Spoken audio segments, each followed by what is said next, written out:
Welcome back to ECE 320A. Some announcements.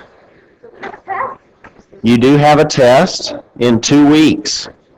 Your next exam is in 2 weeks.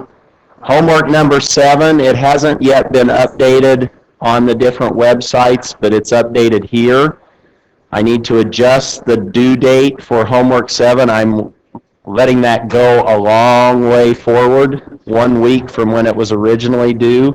But that means the third homework assignment, homework 8, is due 2 days thereafter. So you're going to be working on those simultaneously. You should be able to finish up homework 7 before that 15th, but Fridays are bad times to make these due on, oh, this is through mastering. Oh, well, I've already made the change, so we'll be okay. I was thinking it was being submitted through D2L, and D2L does updates on Friday evening, so, but that doesn't mean anything to you, does it? Since yours are turned in through mastering. Oh, well.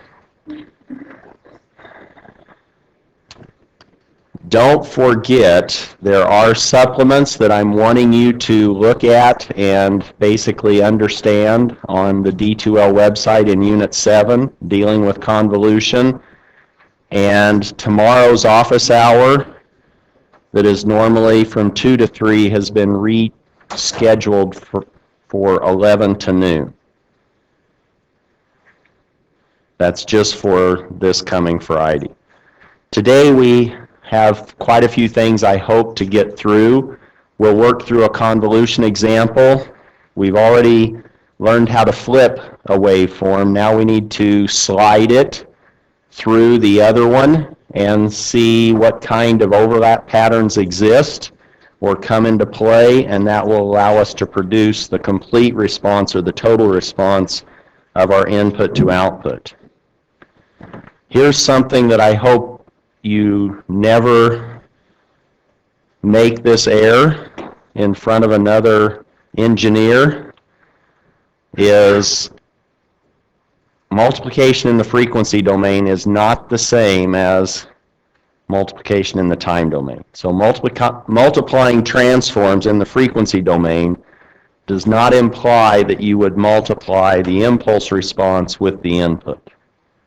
That actually implies that you convolve the impulse response with the input. Okay, and we'll talk a little bit more about that halfway through today.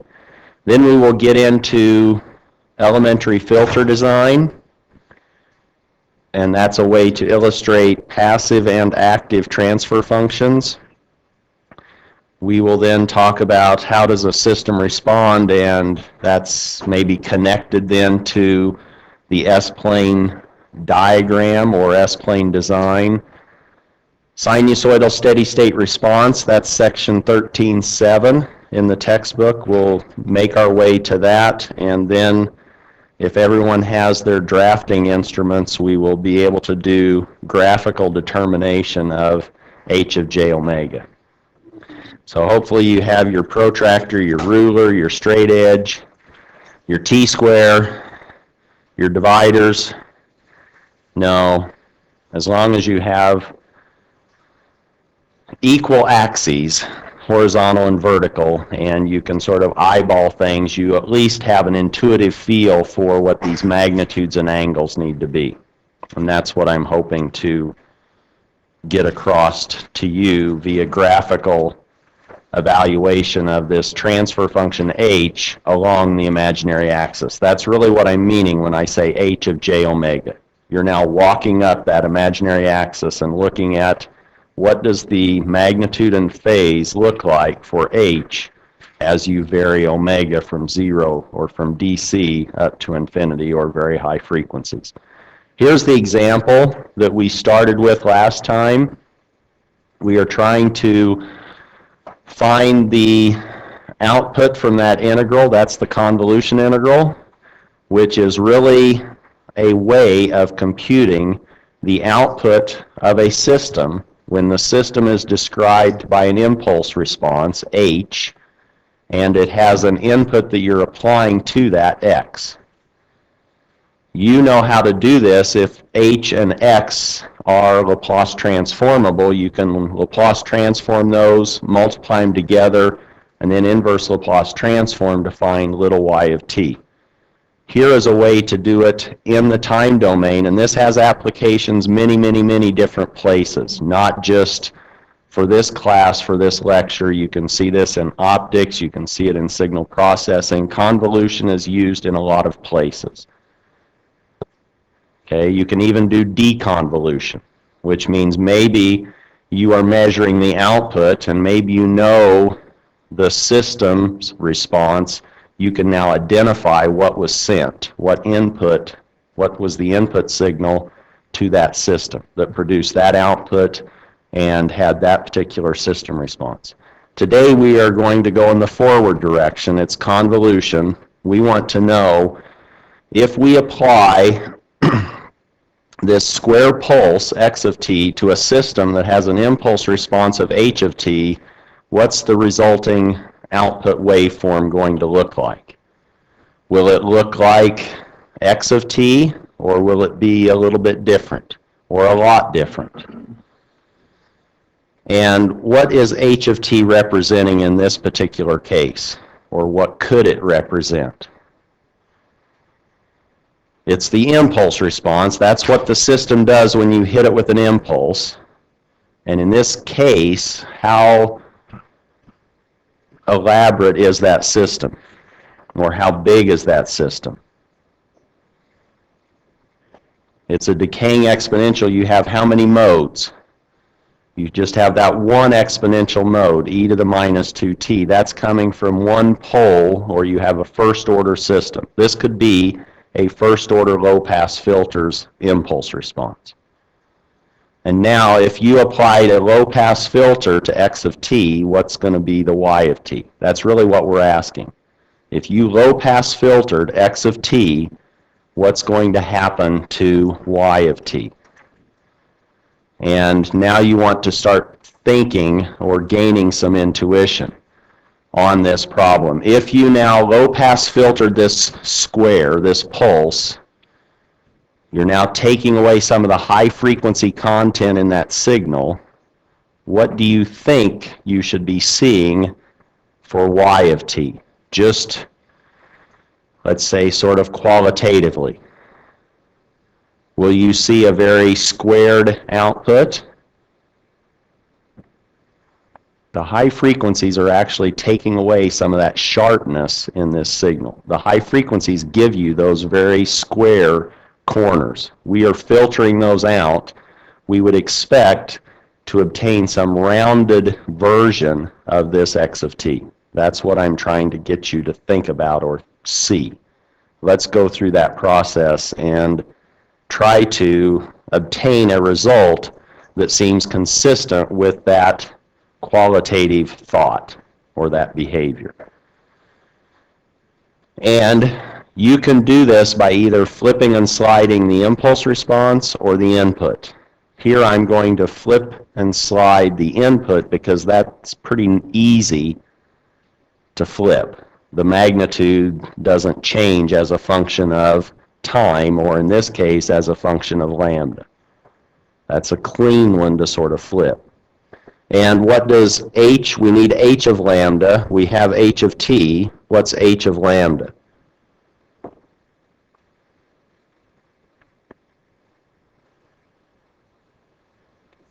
Exactly what we just had sketched. This is now 2e to the minus 2 lambda. That's h of lambda.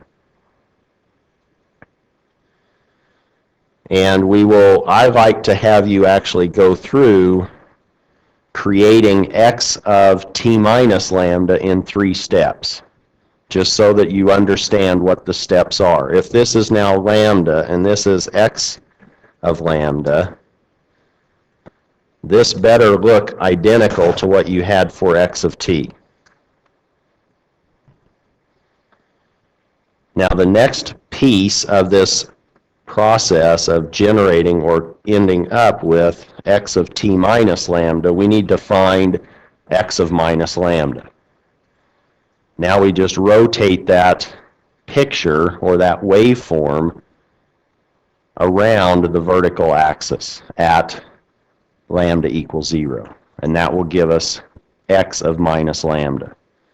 Doing that, I hope it's clear that x of minus lambda, now the 3 becomes a minus 3 and the minus 1, and these sketches may not be very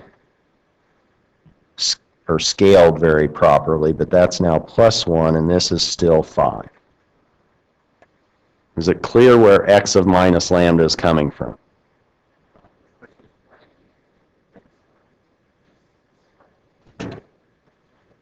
So now what the question was is, why are we flipping before we start sliding when we could just slide the thing to begin with? I think that was the question. What we have to pay attention to are the arguments on these waveforms in the integral. Our variable of integration is lambda. And so that means that x is really in the integral as a function of lambda, and t is a fixed parameter essentially, and that's the t that we're sliding. We want y of minus 7, then you plug in t equal to minus 7. That's a fixed number, and you evaluate that integral with respect to lambda. But we basically keep t as a variable throughout this process, and so the sliding happens sort of after we've done the integration, or as we do the integration. It will just be a variable that we will not integrate with respect to, obviously. That's a parameter that we're sliding from minus infinity all the way up to plus infinity. That's the t. But we need now x of t minus lambda. We started with x of lambda. We flipped it. That generates x of minus lambda. Now we need to introduce this additional variable so that we can slide it from minus infinity all the way up to plus infinity. Or we now have something, if we say, oh, well, let's sketch this picture for a small value of t, maybe minus 50. Then it's way over here to the left relative to the lambda axis, but this is now t plus 1, and this is t minus 3. This is still 5, but this is now x of t minus lambda. And if you were to replace little t with 0, you better end up with what you had for x of minus lambda. That's a way of checking your sketch or your labeling on that waveform. Questions on how we found x of t minus lambda? And that's what I'm calling flipping, and now we'll slide it with t, with adjusting t. Now we need to slide x of t minus lambda through h of lambda and see what kind of overlap patterns are unique or different. And that's what I'm calling now, and this is the computation stage, or the processing or the determining of the answer stage. We are now looking at different or unique overlap patterns between h of lambda and x of t minus lambda. And to start, let's just look at the situation where we do not even have any overlap. And the overlap, what I'm referring to is not the waveform itself, but their interval of support. And by interval of support, what's the interval of support for x of t minus lambda? When is it non-zero? From t minus 3 to t plus 1. What about the interval of support for h of lambda? That's from 0 all the way up to plus infinity. That's what I'm meaning by overlap. I want to know, when do these intervals of support that support this waveform, when do they overlap? When I'm talking overlap, that's what I mean. So this is of the support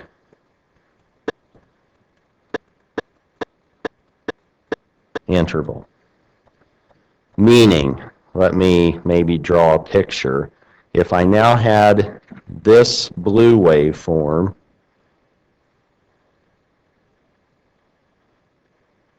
that now has this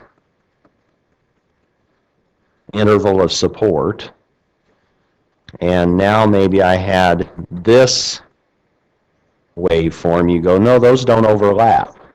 But they do. Their intervals of support do overlap, and this is now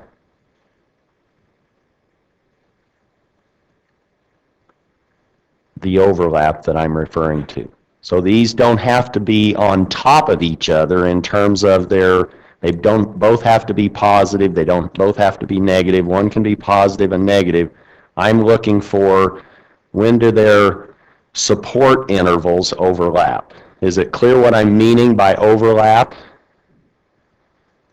Now, if we do not want any overlap in this first example, or in this stage of walking through these, here is where I'm now going to sketch. I need to sketch h of lambda, which is 2e to the minus 2 lambda, and that was 2, and you're going to see that I may not draw these very to scale, but as long as this guy, and what was this endpoint? This was t plus 1, wasn't it? And this was t minus 3. Here's this interval of support, and I have this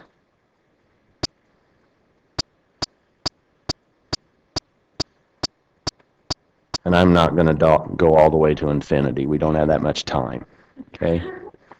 But you get the idea. Now, when is this pattern true? And by that I'm saying, what are the limits on t where you see this overlap picture? And that's important. That tells us basically when there's no overlap, if I now multiplied these two waveforms together, what's the y going to be? Or what's the argument in my integral? Because in my integral I have, this is, that red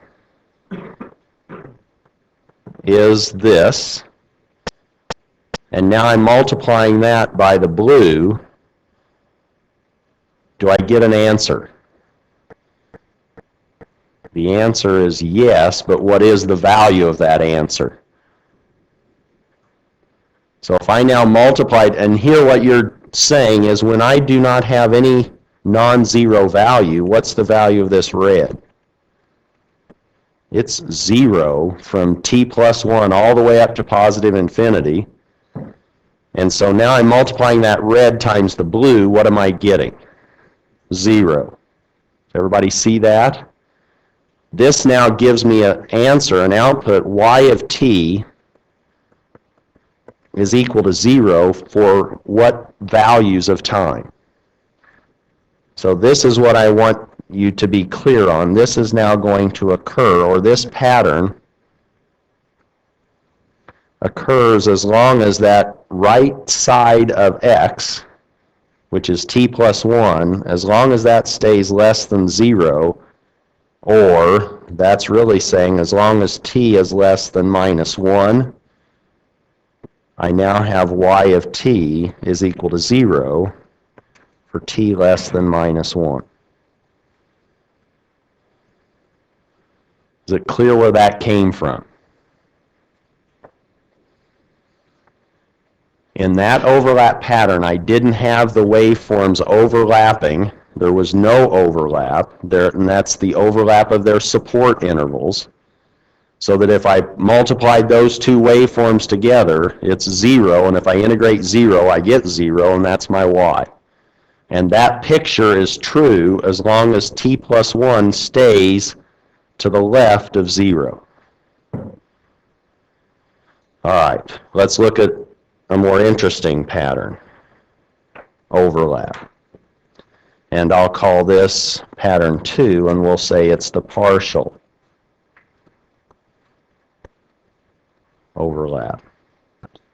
In this case, One of the nice things is I haven't had to change how I draw h at all, have I? That's just fixed. That's h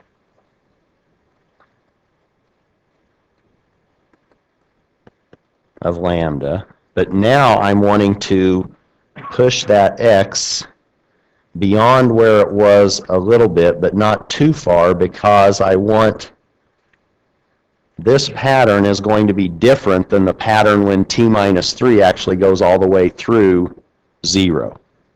Is that clear? I now have this for the interval of support of x of t minus lambda, and I have the interval of support that I'm cross-hatching with blue for h of lambda. When does this occur, this pattern? And these, I don't know how best to say this, but there's several steps that are going on. First, you have to identify when this pattern is true or valid for what values of time, and then you have to actually compute the output or the integral. And those are two different steps. When does this pattern, when is it true?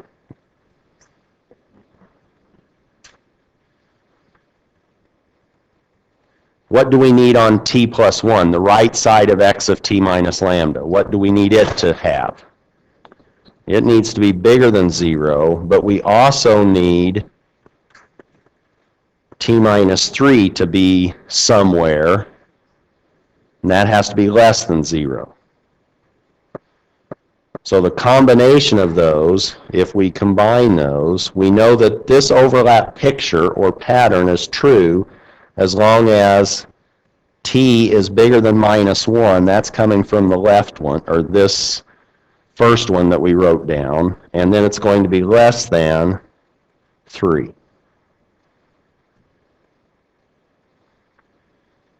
Meaning, when y of t is between minus 1 and 3, I'm going to get the following result or expression. Yes?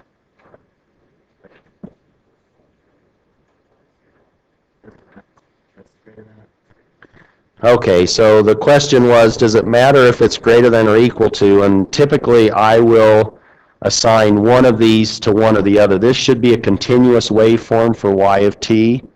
So it should be less than or equal to, maybe just on one of the sides, is sort of how I like to do it.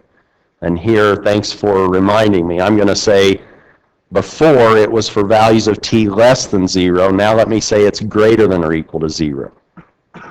And then the second one was I'm going to say that's less than 0. And the next time I'm going to say that's greater than or equal to 0, that t plus 3. Now, what is y of t? That's this integral. It's the integral of x of t minus lambda. What was the functional waveform for x of t minus lambda? What did that expression equal? What was x of t minus lambda? It's really difficult. That's 5. That one's pretty easy under an integral sign, isn't it? So now we have 5. And what is h of lambda? It does have a functional value or a functional expression in terms of lambda. That's this 2 e to the minus 2 lambda, and that's with respect to lambda. Now, how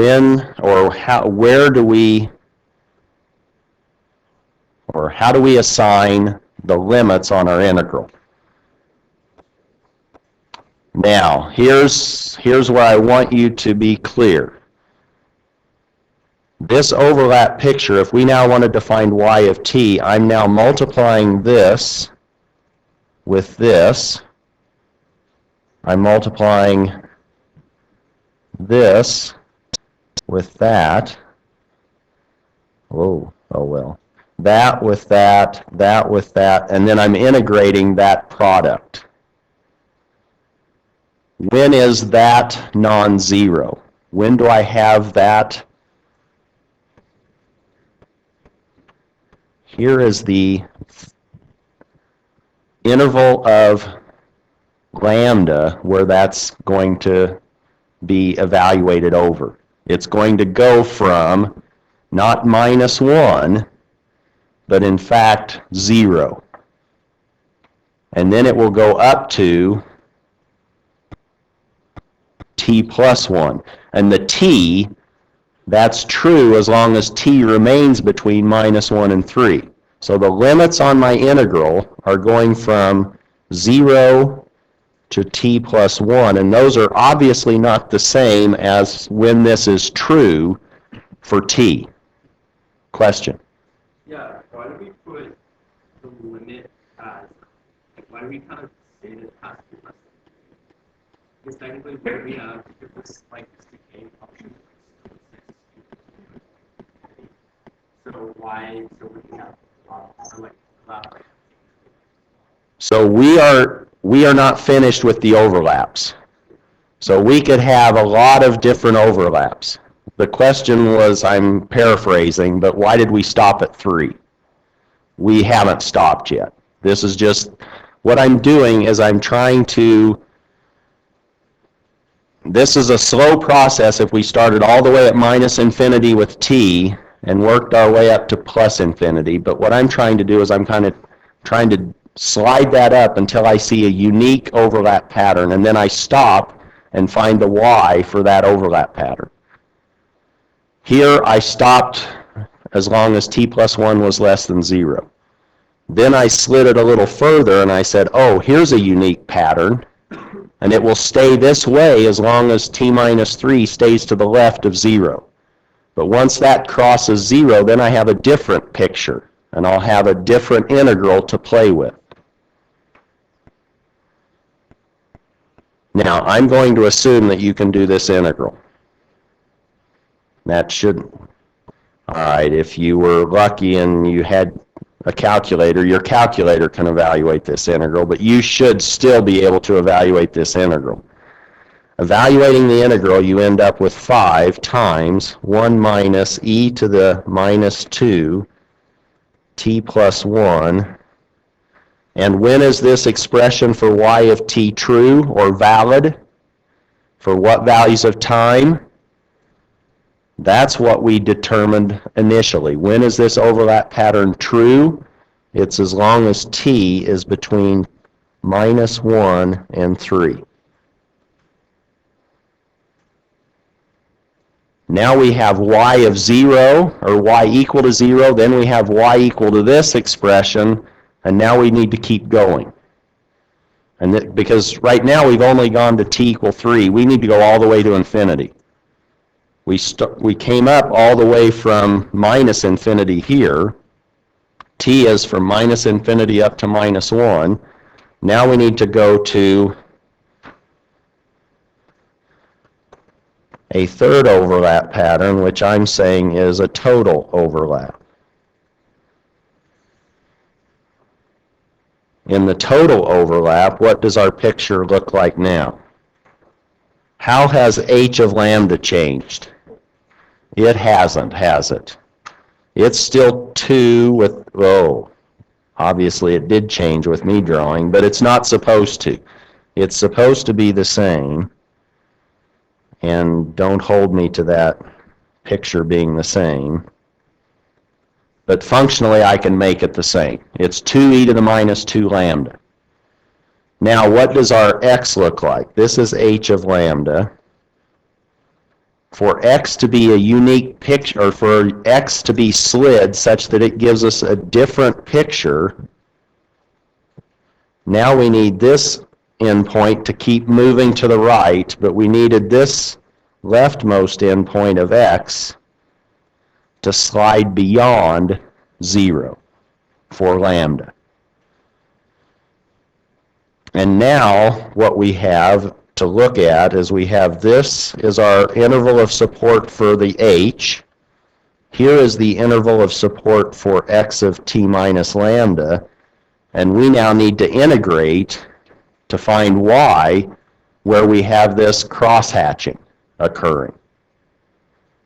But first, let's find when this is true. For what values of time is this picture or overlap pattern going to be in existence? This occurs as long as t minus 3 is greater than or equal to 0, or t is greater than or equal to 3. And you might say, well, as long as t plus 1 is greater than 0, yes, you can, but now you're taking basically the most obvious form of that expression, and it's t greater than or equal to 3. Now, what's y for this? Y of t is the integral, and the nice thing is the integrand doesn't change.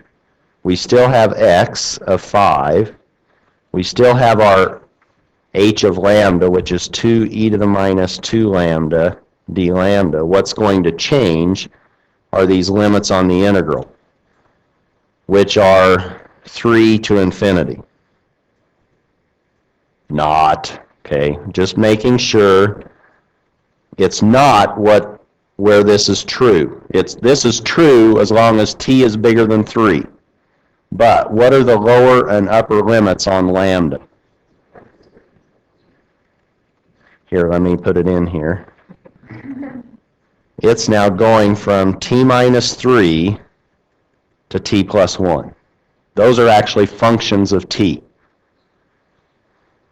Is that clear?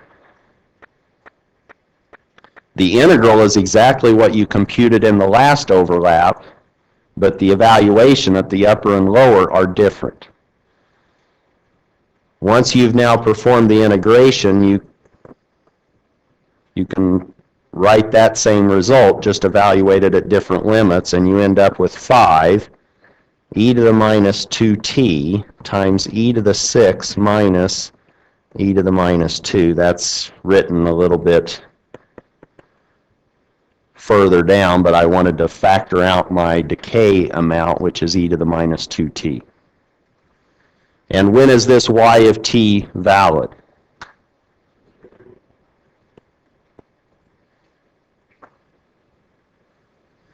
Now, as a check on your answer, you could actually evaluate this expression at 3 and make sure that it equals the same y that you have when you evaluate this at 3, because we know y of t is a continuous waveform. That's a way you could check your work.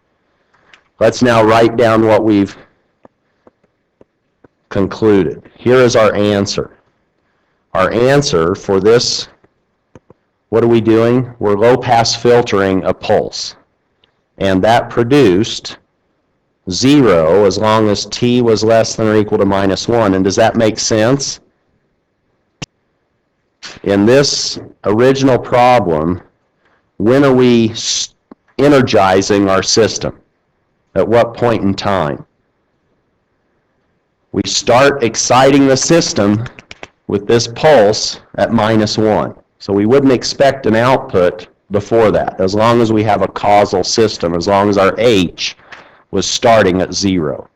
Now on the exam, I might give you an h that starts at minus 4, and an x that starts at minus 7. Then you have to worry about when is it really going to start, because it's anticipating its starting time.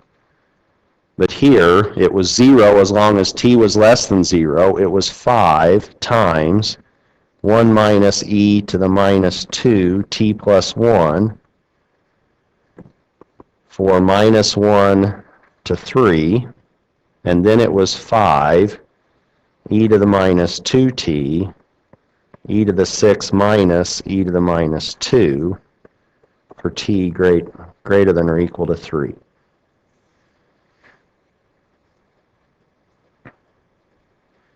That's what we concluded, and that takes us all the way through time, from minus infinity to infinity on t. Question?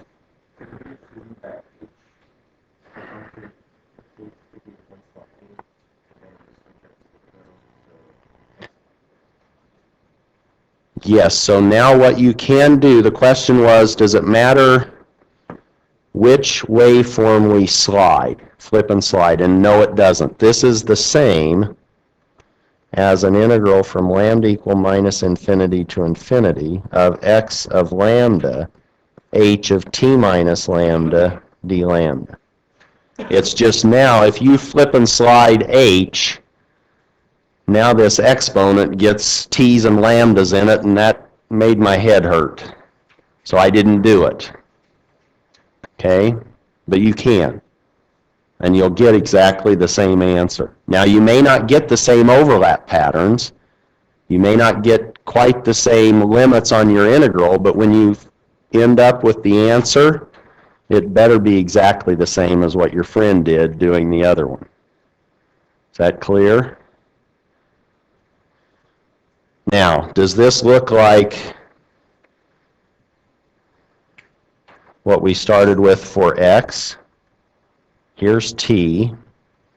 Here was x. Whoops, what was that? That was minus 1, wasn't it?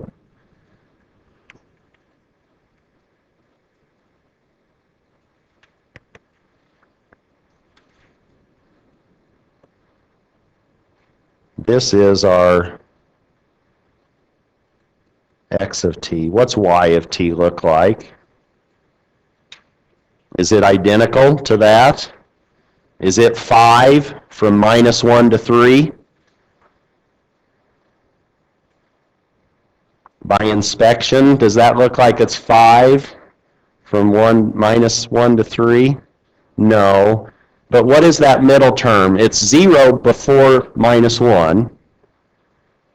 What's this second or middle term doing? Where, if you forgot the upper limit of 3 and just said, well, what's that do for big values of time t, where is that eventually headed? What's the e to the minus 2t going to? 0. So where's that middle term headed? 5. Now where's infinity in this problem? 5 tau. What's tau? Does everybody understand what I'm asking now? We're trying to sketch this on the back of an envelope. You don't have your calculator, you're in an interview, and they go, how does this look? And you go, I don't know. Let me sketch it for us. So what do? You say, okay, you start saying, let me see what the time constant is on this. So then this gives you some time. You're buying your time, right? You say, what is the time constant?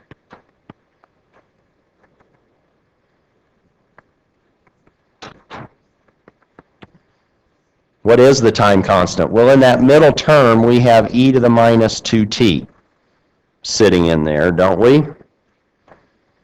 The e to the minus 2 times 1, that's just a scaling factor. That's not changing with time. We have e to the minus 2t.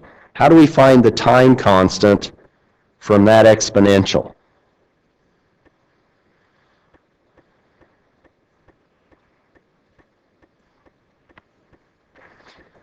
Come on, you want to get the job. So now what you're really doing, if you don't see it, you say, well, if I looked at this, I'm saying what time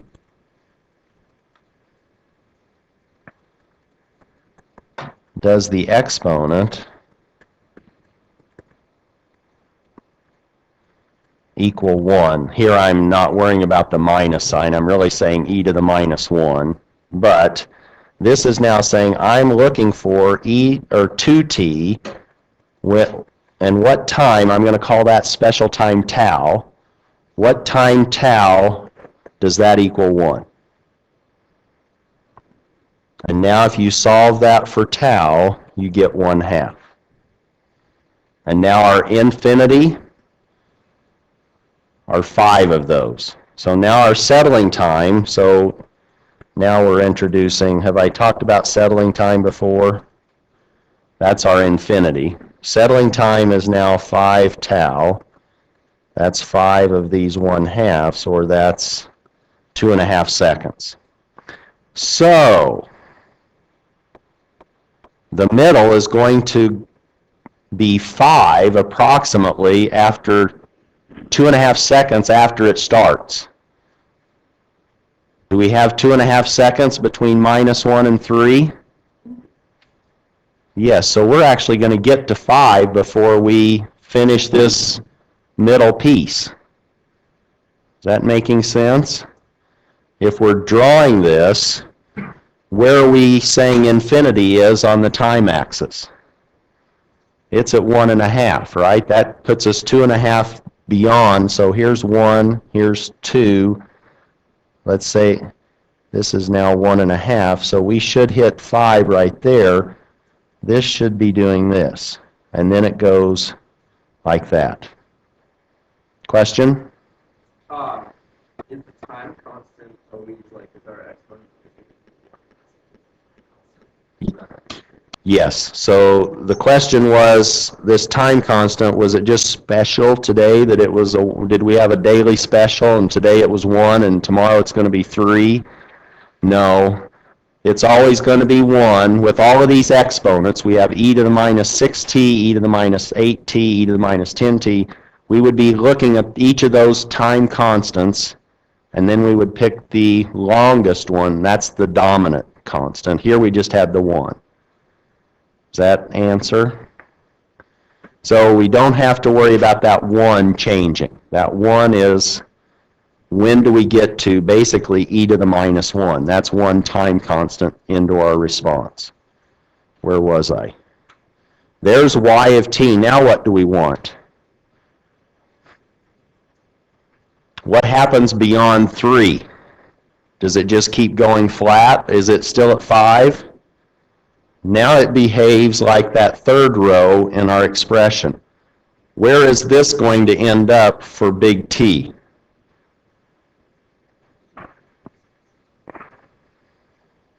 If I plugged in a big value of t, what's that expression going to yield? 0. It's exponentially decaying at this functional form of e to the minus 2t. And where is it at 3? Well, if I plug in e to the, or t equal to 3, I get e to the minus 6.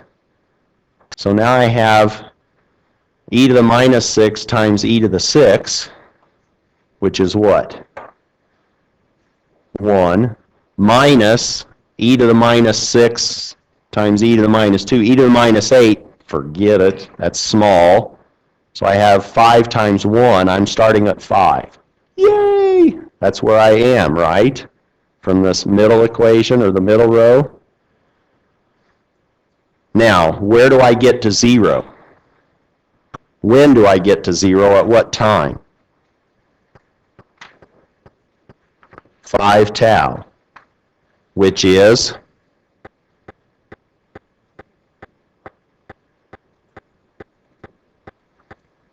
2.5 beyond when I started. So it should be, if that's 6, I should be down to 1% of 5 at that point. So that now my waveform does that. And this is now, that's a terrible exponent, but you get the idea. That's now an e to the minus 2t, and it's basically done at 5.5 seconds. When was your input done?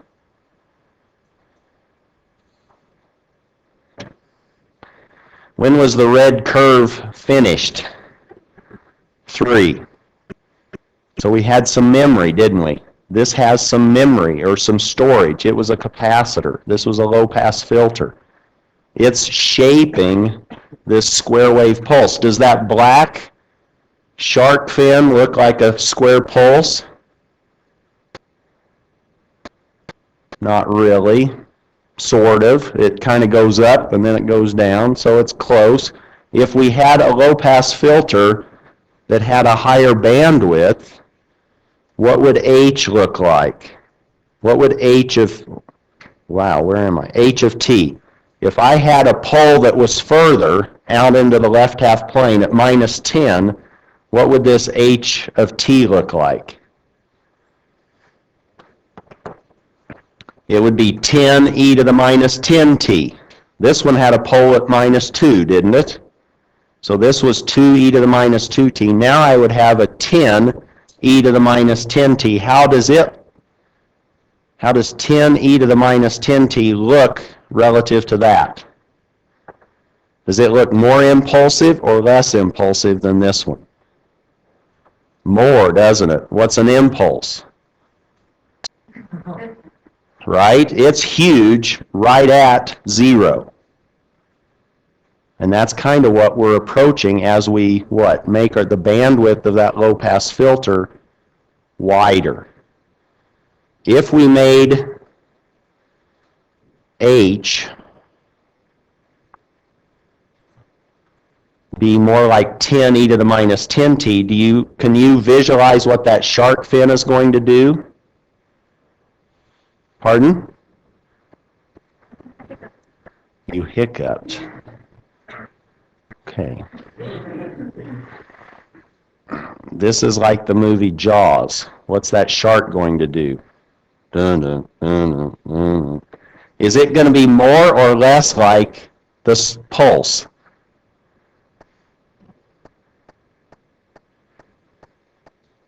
Are you guys playing with me like that shark and now you're going to take my leg? Do you see that, whoops, this was supposed to be blue. What happened? I'm going to mess everything up, so I'm going to quit. But do you see if you made the bandwidth of your low-pass filter wider or past higher frequencies, do you see that that output would start to become more and more like your input? You're not, you're passing more and more of this sharp edge. The sharp edges are the high frequency content of that waveform. If we low pass filter, we're rounding that. It's like you've got some sandpaper and you're cutting off those sharp corners on that square pulse. Have you ever heard of a low pass filter being like sandpaper? Probably not. Will you forget it? Maybe not. That's okay.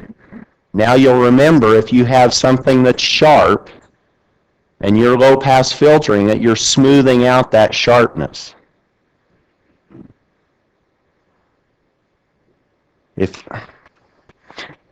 you had, so a low pass filter is just an averaging. Meaning, if you had grades that were all over the place, you could say, what's my average? Or can you low pass filter my grade? That's what you're doing. When you average your grades, you're low pass filtering, you're getting rid of some of that high frequency behavior, some of those ups and downs. You're making it flatter. You never knew low pass filters might be related to sandpaper and grades, did you? You never know what you're going to hear in this class, do you? It's being recorded. Who's recording it? All right. Any questions on this? So wait, the blue dotted. The blue dotted, your eyes are good enough to see that? Okay. That would happen. Pardon? That would happen if we increase. So when is the blue dashed curve going to be in existence? This is a low-pass filter. It's still a low-pass filter, but how does the bandwidth of this low-pass filter, so what frequencies is it passing versus the low-pass filter here? Here we had a low-pass filter, we're going to say with a pole at -2, s equal to -2 radians per second. This blue one, who knows what it really corresponds to? That's a sketch, and it's a terrible sketch, but let's just say that this is now with a pole at s equal to -10. So now that x, that pole that's supporting our rubber sheet, the circus tent, that's way out at -10. That's passing more frequencies than the low-pass filter that has the pole at -2, s equal -2. Yes? moving the low pass filter along the frequency, like moving it up higher frequencies, and so it's not letting as many low frequencies through? No, here, let me see if I can, I like to inject things and now I've got you, which is good. Let me see, what I want to do is eventually get into filters. Here is our, let's say this is H of j omega when the pole is at -2. Then we would have, why did I do that way? Let me do it in terms of dB. So let me say this is dB, and let's say this is with a pole at -2. Now I have my magnitude response. This is log of omega. I'm getting ahead of myself a little bit, but now at 2, this low-pass filter would look something like this. What was I before? Wasn't it black? Oh, well, I couldn't see it. So this one's blue. Okay, so when I make h of j omega,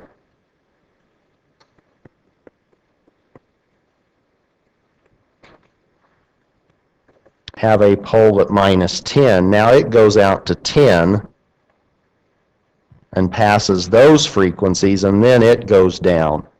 They go down exactly at the same rate. They're parallel. The way that they're falling off, they're going down at 20 decibels per decade, which means at a decade beyond 10, which is 100, I would be down on the blue curve -20 dB. That's quite far, actually. On the red curve, where will I be at -20 dB? A decade beyond 2, which is a factor of 10, so at 20, I'm already at -20. Which means, red or blue, which one's passing higher frequencies? The blue. Does that help?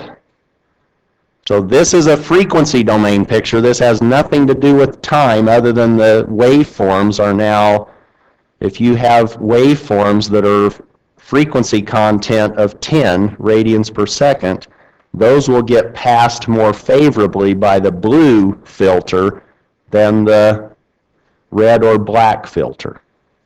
Yes? And there's no easy way to get the changes that you're making as a change in hardware, like increase capacitance, or is it just too complex to show the relationship between poles and others? Did everybody hear that? How difficult is this to implement with a circuit with Josie, right? How many parts am I going to need to make this happen? If we had our low-pass filter from last time, which was nowhere to be found today,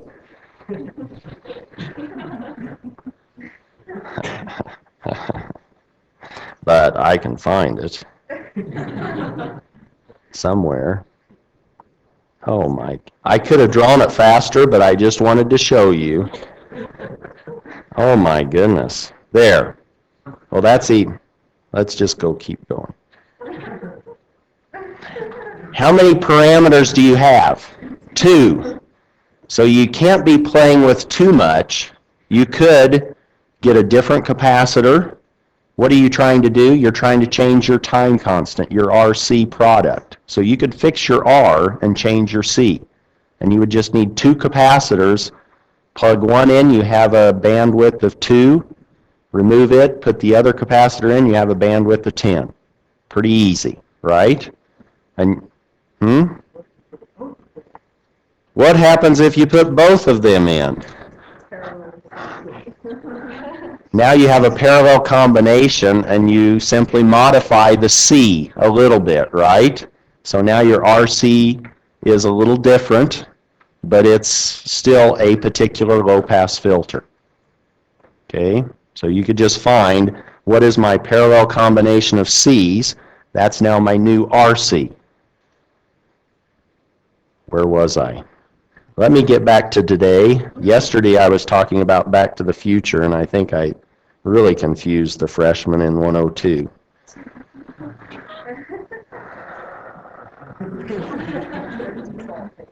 Is that the default face? Yeah, okay. Where was I? Ooh. All right. Other questions? These are good questions. Is it becoming clear what you can do, what power you have as electrical and computer engineers? Now you have the ability to design low-pass filters, and if somebody now gave you a waveform, you could say, what's going to happen if I low-pass filter that waveform? And it's going to depend on the frequency of that low-pass filter. Here, if that pulse, let's say the pulse didn't stop at 3, but stopped at 0, then would the output look much like the input? Let's say that red pulse now was between -1 and 0. What's going to happen? Do you see what's going to happen? The black curve really isn't going to change, is it? But it's not going to get nearly up to 5. It's just going to get to what? 2 time constants worth, or close to 5. And then you'll kick it off, and then it will start decreasing, e to the minus 2t. It still has the same time constant, and it will finish at 2.5 seconds beyond 0, which is when you shut the pulse, the input pulse off.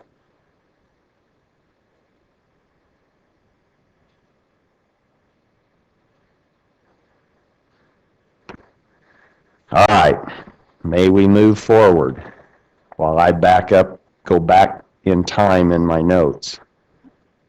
Questions? No more questions. I've already drawn the line.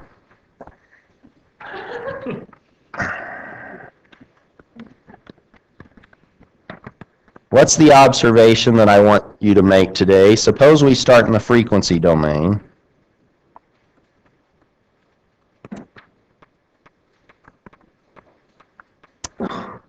And now I want you to feel comfortable talking about these systems in terms of block diagrams, because this capital H of S, maybe you will determine that for your particular case, I need something a little bit better than a first order filter. Maybe I need a 7th order filter. Maybe I need a 20th order filter. And we're going to learn how to determine that. But here is your X of S, here's your Y of S. How are all 3 of these variables related, or expressions related? How is Y, H, and X, how are they related? This is in the frequency domain. How would you write down an expression? See how easy this is? What are we doing? We're just multiplying in the frequency domain.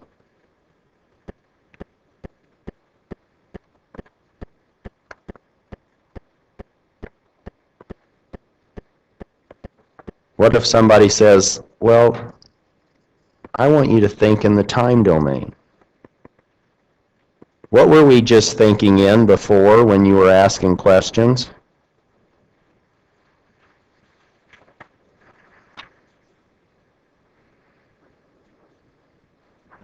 We were thinking in both, weren't we? Time domain and frequency domain. We were moving back and forth, and that's exactly what you want to be able to do as electrical engineers.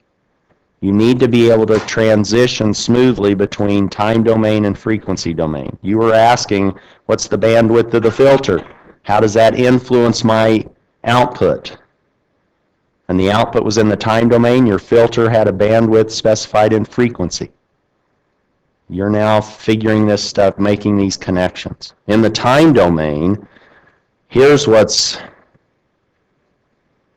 I guess, could be confusing, but you could draw exactly the same picture, except now you have lowercase variables. You still have an input, you still have a system, and you still have an output.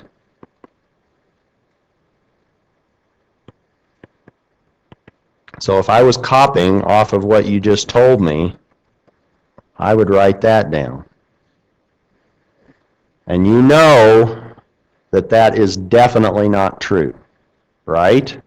That's what we've spent the whole afternoon talking about, convolution. Instead, how are these guys related?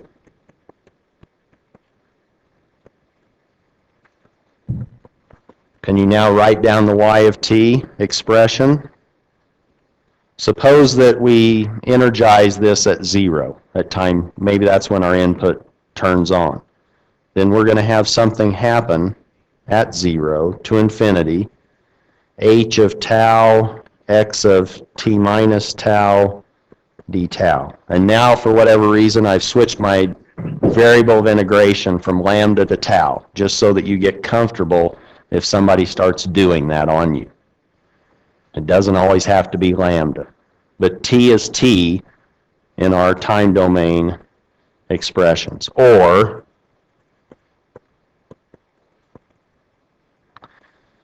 you could flip and slide h, couldn't you? And it's equivalent in terms of the answer. So that now you have h of t minus tau, x of tau, d tau.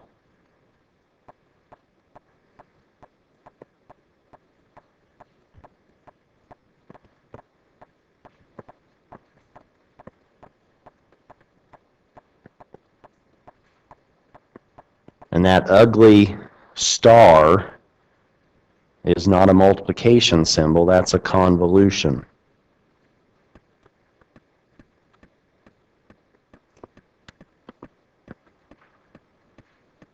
symbol.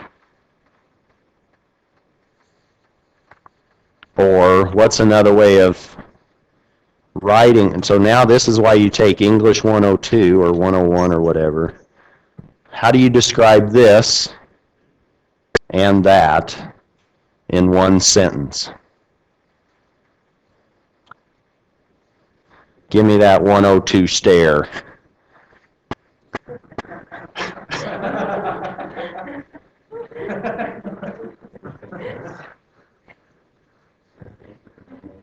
Pardon? Same thing, different domain. Hey, that's kind of rhymey, isn't it? You must have taken the poetry version of 102. What I was thinking is multiplication in the frequency domain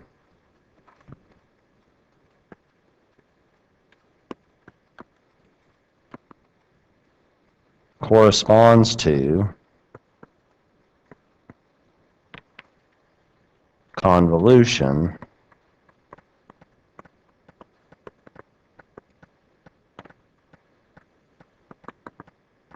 in the time domain.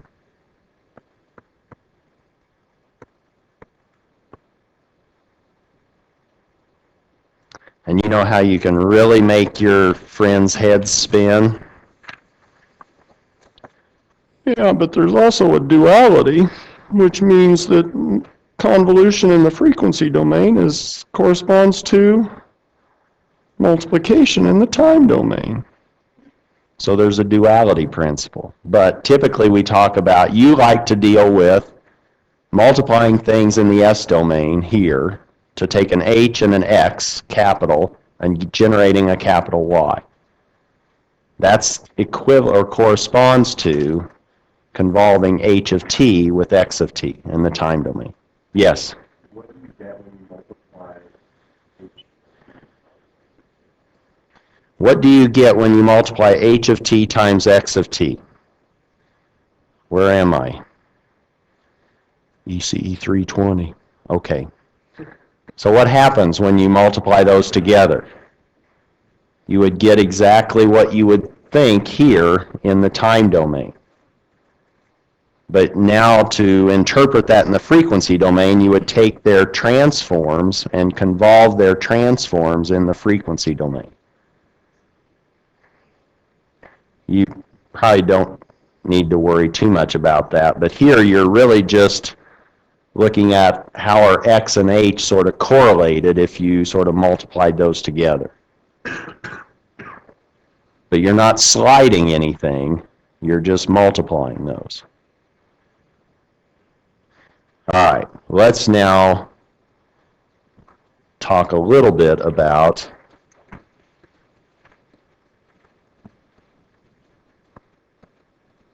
transfer functions of circuits.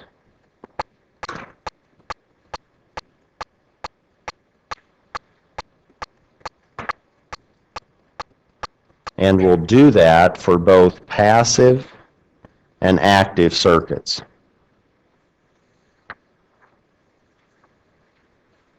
And we've already seen that we could categorize this as H of S, Y of S, and X of S in the frequency domain.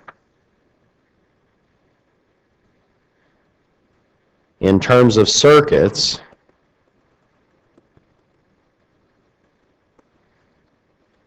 suppose you're in an interview and somebody says, give me a passive low-pass filter, or sketch a passive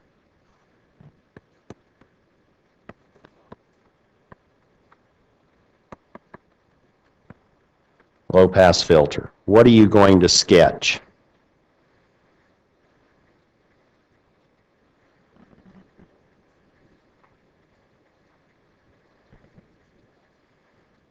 May not be a wrong answer. Well, yeah, there could be a wrong answer. Depends on how you sketch it, right? I've been hearing R's and C's, L's. What if I just said, give me an RC, those are passive, and combine those into a low-pass filter? You know how to do that. That's now just taking this resistor, a capacitor, interconnecting those. Where's my input? That's right here, and my output is across the capacitor. Now if I'm in the frequency domain, this becomes R, and this becomes 1 over SC. And I don't have to energize any of those elements to make this work. This is passive. With an R and a C, I now have a passive low-pass filter. What's the order on that filter? First order. What's the transfer function? Do you see that now as just a voltage divider? That's now the 1 over SC over R plus 1 over SC, which if we obtain a common denominator of SC, we can cancel those common denominators and end up with 1 in the numerator and SRC plus 1 in the denominator. And that's now really just this ratio of our output transform over our input transform. What's the time constant of that low-pass filter?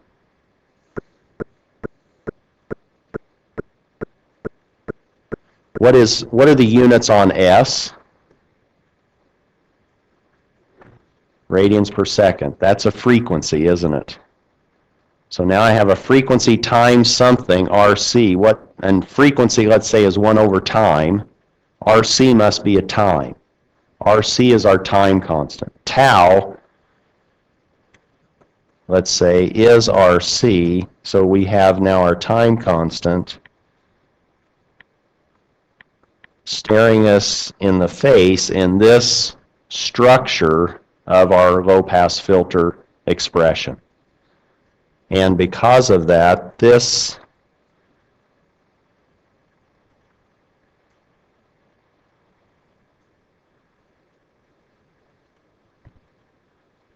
is now referred to as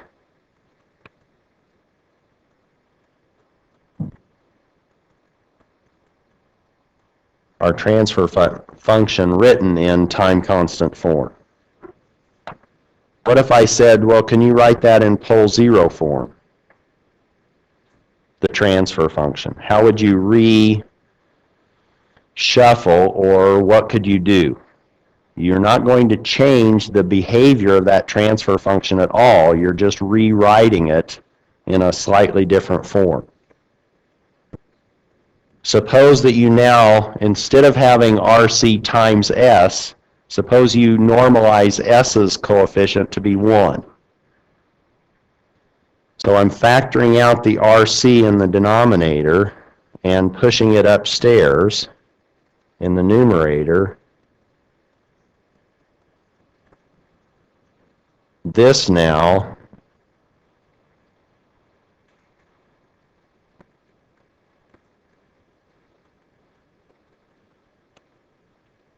not our time constant form, this is a pole 0 form. Do you see where your pole is? It's the value of S that makes that denominator vanish or equal 0. That's when S is equal to minus 1 over RC. Your pole is at minus 1 over RC. All right, so there's a passive circuit. Can you now give me an active, let's just treat this as a review, an inverter circuit.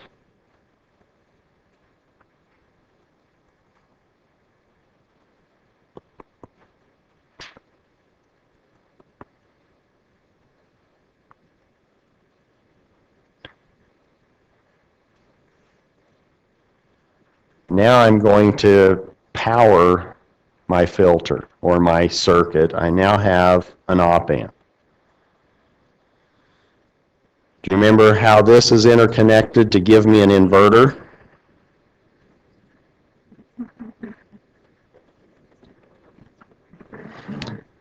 Do you want me to report back to Dr. Marcelin? Here's...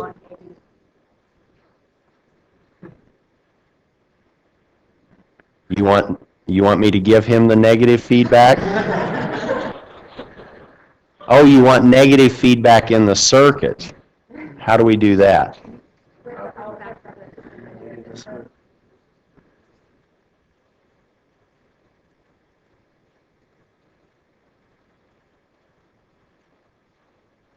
There's my negative feedback. Suppose that I call that R sub F. There's my feedback resistor, and maybe this I'll just call R sub 1. Maybe it's called R sub I for the input. Let me go ahead and ground the positive or the non-inverting terminal, and let me now just say that here is my input, let's say V sub I, and here is my output V sub O. So you told me that because of that resistor, I do have negative feedback, which means that my output is not going to go to one of the rails, is it? It's not going to go to 0 or the positive rail. And you know that I'm energizing this in some way, and I'm not showing that. You have to power this op-amp or it's not going to work. So you have to put this, connect it to a power supply, and now it will function. And how are we going to determine what the input-output behavior is for this circuit?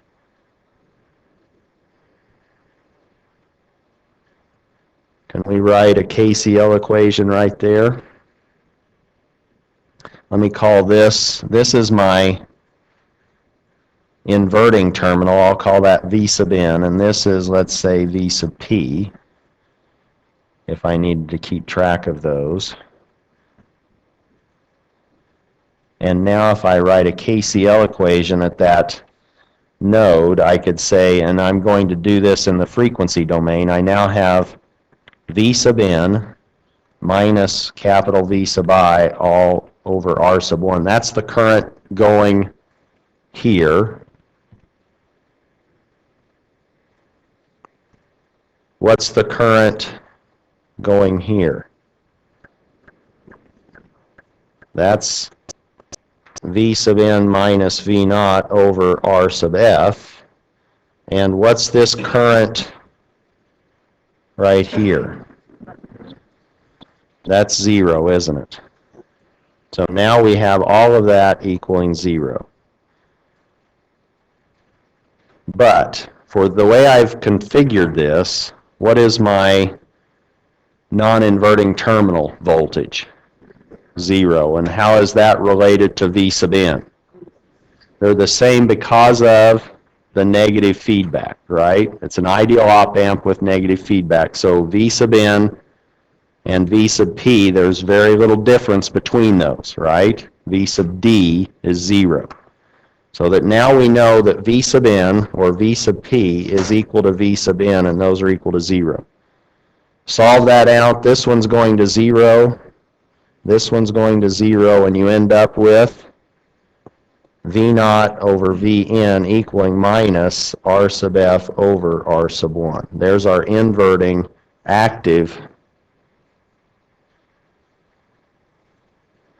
and I could call this H sub 2 of S. So now we're going to pick up with filters big time next week, but hopefully you now are a little bit better able to understand convolution.